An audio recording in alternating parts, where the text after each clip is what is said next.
Welcome to Tutu tales. नन्हा रोहन और जादुई झाड़ू।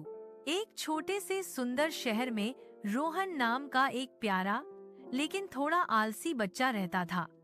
रोहन पढ़ाई में तेज था और खेल कूद में भी आगे, लेकिन घर के कामों से उसे बहुत चिढ़ थी।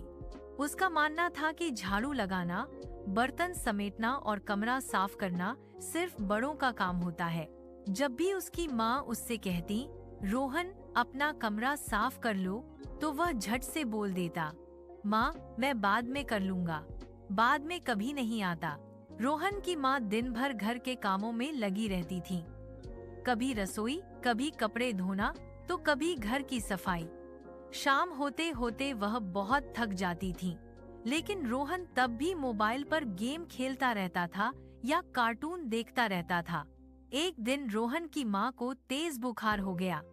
वह बिस्तर से उठ भी नहीं पा रही थी। उन्होंने धीरे से रोहन को पास बुलाया और कहा, बेटा आज मुझे बहुत कमजोरी लग रही है, क्या तुम आज घर के कामों में मेरी थोड़ी मदद कर सकते हो? रोहन पहले तो घबरा गया। उसने कभी अकेले कोई काम नहीं किया था। उसे डर लग रहा था कि वह सब कैसे करेगा। लेकिन माँ की हालत देखकर उसका दिल पिघल गया। उसी रात रोहन को एक अजीब सपना आया। उसने देखा कि उसके कमरे में एक चमकती हुई जादुई झाड़ू उड़ती हुई आई। झाड़ू ने मीठी आवाज में कहा, रोहन, घर को साफ रखना सिर्फ काम नहीं, बल्कि परिवार से प्यार दिखाने का तरीका है। तभी रोहन के खिलौने जमीन पर गिरे पड़े रोने लगे। उसकी किताबें धूल से ढकी हुई थीं और उसके जूते उदास होकर बोले, रोहन हमें संभाल कर रखो, वरना हम जल्दी खराब हो जाएंगे। रोहन डर भी गया और शर्मिंदा भी हुआ। उसने हाथ जोड़कर कहा, मैं वादा करता हूँ कि अब से मैं रोज घर के कामों में माँ की मदद करूँगा।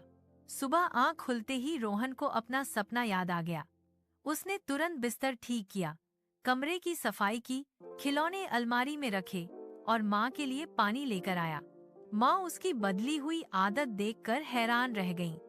उन्होंने प्यार से उसके सिर पर हाथ फेरा और कहा, मेरा बेटा अब सच में बड़ा हो गया है।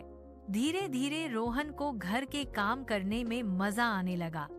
अब वह खुद झाड़ू लगाता, पौधों को पानी देता और सब्जी काटने में माँ की मदद करता। कुछ ही दिनों में पूरा घर चमकने लगा और माँ भी जल्दी ठीक हो गई।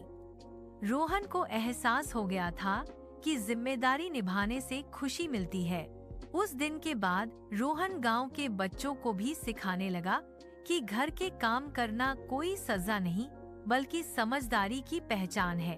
कहानी की सीख, घर के कामों में हाथ बौंटाना बच्चों को जिम्मेदार बनाता है। जो बच्चे परिवार की मदद करते हैं, वही सच्चे संस्कारी कहलाते हैं।